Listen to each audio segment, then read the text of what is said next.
What's up, boys? It's Flash, back with some more charts and another video. It's Thursday, July 25. It's 10 a.m. Eastern. This is painful. I won't lie, this is painful. It's not going according to plan, right? But I'm here to kind of say and show you a couple things where I think this is just a bigger structure at play. And there are some key tickers that I'll go through that kind of are representing this bigger structure, potentially a bigger bull flag. And when I say bigger, I mean there could be more downside, there could be more sideways action. You know, we're losing a crucial support on the monthly time frame, which I wasn't expecting. But I think this is an opportunity to kind of keep our heads up, know that there are bigger macro forces at play. And, again, we're in this for the long term. At least I'm in this for the long term. I'm thinking 5-10 years away, right? I'm not thinking about, well, I am thinking about the day-to-day, week-to-week price action because it's so much fun to track. But this is a massive structure that we're dealing with. And so I'm just going to jump into the S&P 500 for a second, SPX. And so this red line, this red fractal, I grabbed from the 1970s. It's this fractal right here. And this is kind of what I'm thinking the S&P 500 is going to be doing. We're going to be chopping sideways as gold breaks out versus the S&P 500 and commodities kind of have their turn in the sun to run. And that requires capital shifting from equities, which it's been in for so long, and shifting into gold and the commodity complex, so to speak. So essentially what I'm thinking is we're going to chop sideways in the S&P 500 for the foreseeable future. So when I grab this fractal, we throw this on the line chart, and I bring this fractal up to present day. Again, this is the monthly time frame. You can see the red and white lines, they kind of match up nicely. They kind of rhyme, especially up in here in October of 2021 when we had that dip in the S&P. There was also that dip in the 1970s. Another run up, it made a higher high. And we'll zoom into the 2-weekly time frame here. And you can see we're kind of in this rising wedge in the S&P, a little bit of a throw over and a breakdown. And it really lines up well with the fractal. So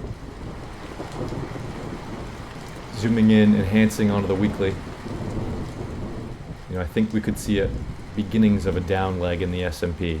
Probably still makes a higher high from back here, and we continue this kind of pattern of chopping sideways in the bigger time frame, right?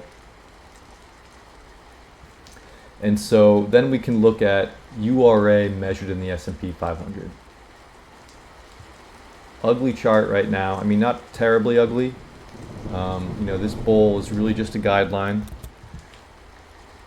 If we remove this for now, we still have this structure that we're in. Again, it's a massive structure. We're at support on the monthly.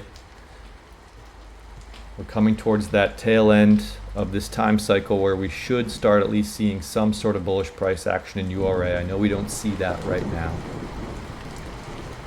but I would say let's look for support here on URA versus the S&P 500, because if we go back to the S&P, if URA can outperform the S&P 500, we'll see less of a drawdown in URA and higher bounces as the S&P bounces up and rallies.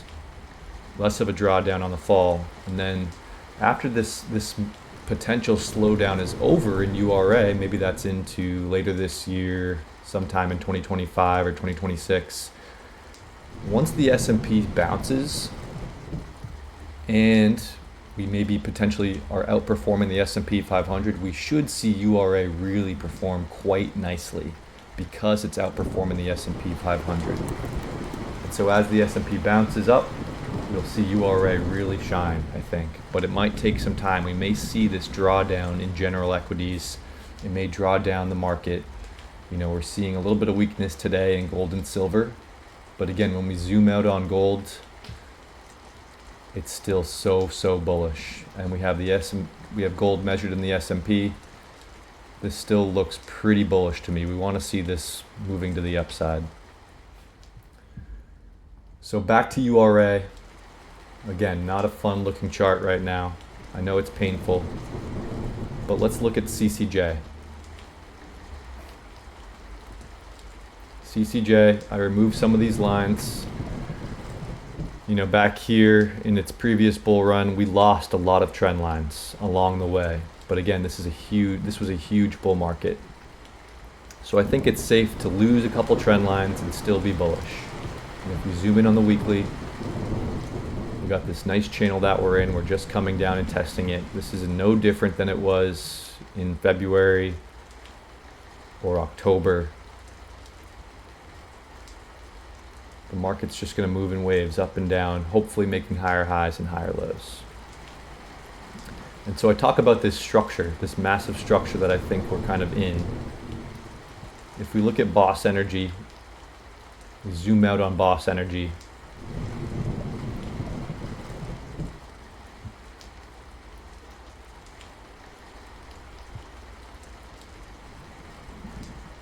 I mean, this is such a bullish looking chart on the long-term time frame.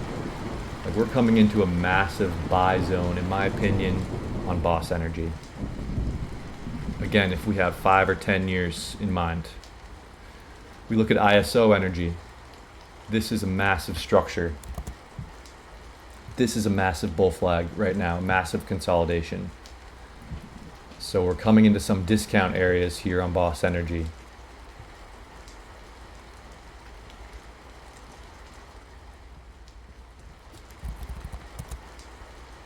We look at Alligator Energy, massive structure.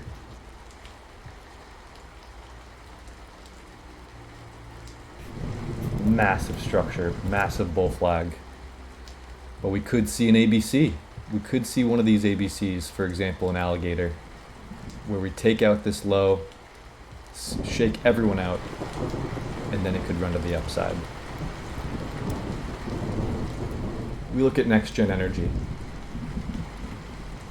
This is not doing anything different than it has before. We're retesting support. We would love to hold this. We'd love to hold this channel. Just need a little bit of patience. On Centrus, we haven't lost support yet. Hasn't taken such a beating. We look at Elevate. Massive expanding bull flag, expanding wedge, which I think is bullish in the long term. We just got to see where we're going to find support. We could, again, like Alligator, see something like that. We look at Sky Harbor. We're still in this massive consolidation. We're still basing out.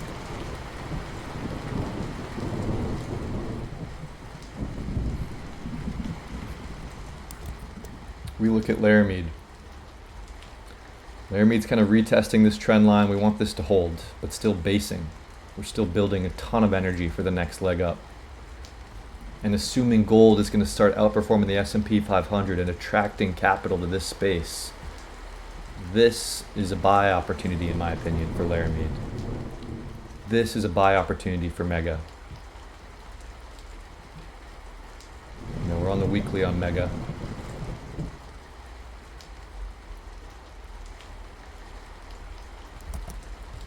Gotta let this finish. Energy fuels. Still, nothing's changed for energy fuels. Nothing has changed. Massive bull flag. We look at Canalaska. Nothing's changed. We look at CAP. Nothing's changed. Massive bull flag. Something like that. Look at FCU, nothing's changed.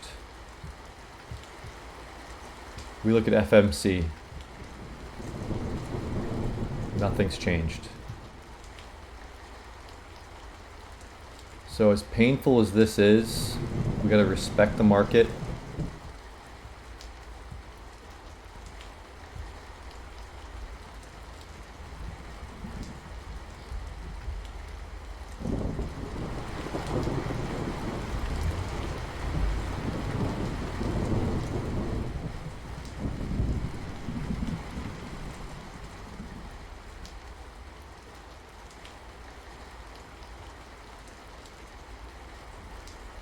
We're coming in. We're coming into a turning point, I think. Okay, so let's trust the market. It's not fun, boys. I know it's not fun. I'm right there with you. But I think we're just dealing with this is bigger than anybody, right? So drop me a like if you found this helpful. I'll see you guys in the next one. This is Flash signing off.